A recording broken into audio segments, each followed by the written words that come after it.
class we studied about folk and uh, how they can have one piece attack two pieces and ultimately get one of the pieces.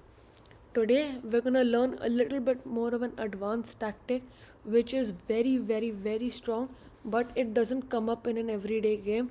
You have to be able to spot it and utilize it well.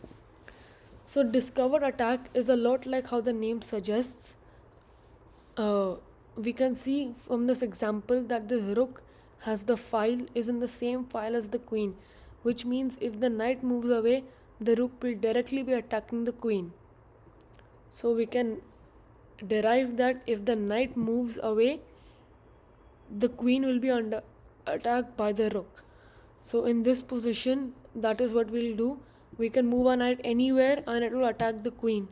But if we move the knight to e5, it will give a check and get the queen like this. And we get the queen. Again, it's the same position, just that the king and queen are switched around. So here we will move our knight and it will be a check. So this will be a discovered check. Now this is a discovered attack because we're gonna move our knight to e5. So it will be a check along with the attack like this. So now we're gonna try it with some different pieces. In this case, it's a bishop, pawn, and rook. I'm gonna give you guys, you can pause the video and solve it, and I will reveal the answer in 5 seconds.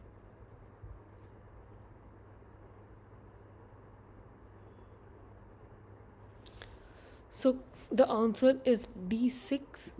We can easily spot that the bishop attacks in a diagonal as we learned, and the rook in the corner is in the same diagonal as the bishop, and the only thing stopping it is the pawn.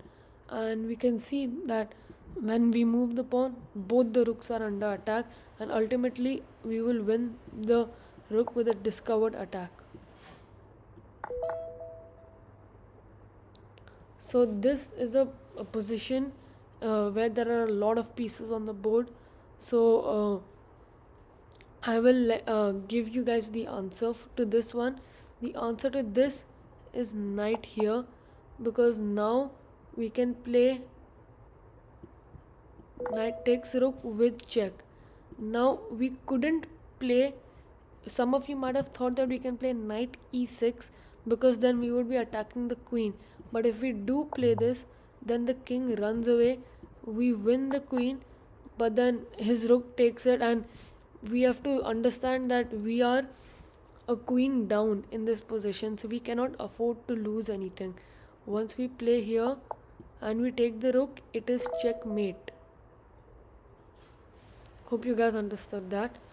Now there is another discovered attack, and I will give you guys 1 minute to solve this.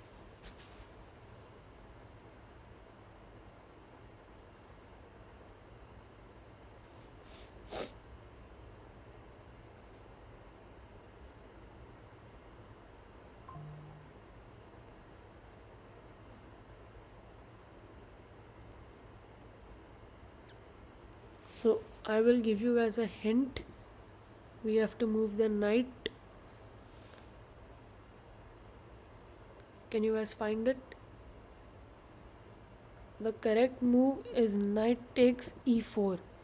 Now this is because now when the knight takes back, we can take the bishop, and we use one of the tactics which we learnt about last class, which is a fork, because when we take, we're gonna attack the king and we're gonna attack the rook. So this is a little bit of a 2-in-1 there.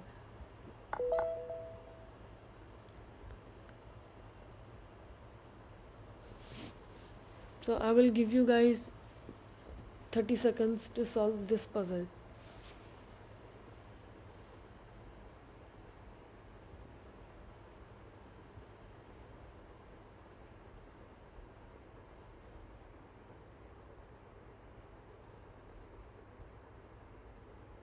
If you want another hint, then we have to move the rook. And the correct move is rook to d7. This is because now we force the king into the diagonal of the bishop, and then we can do a discovered attack and win another piece. The reason, if you think that rook here is checkmate, it is not because the bishop can attack it, and if we simply grab up the bishop, he can checkmate us. So the best move is to play rook to d7, force its king into the diagonal, and then we play a rook here and win this rook. So this position is a homework, and I will reveal the answer either in the comment section or at the beginning of the next class.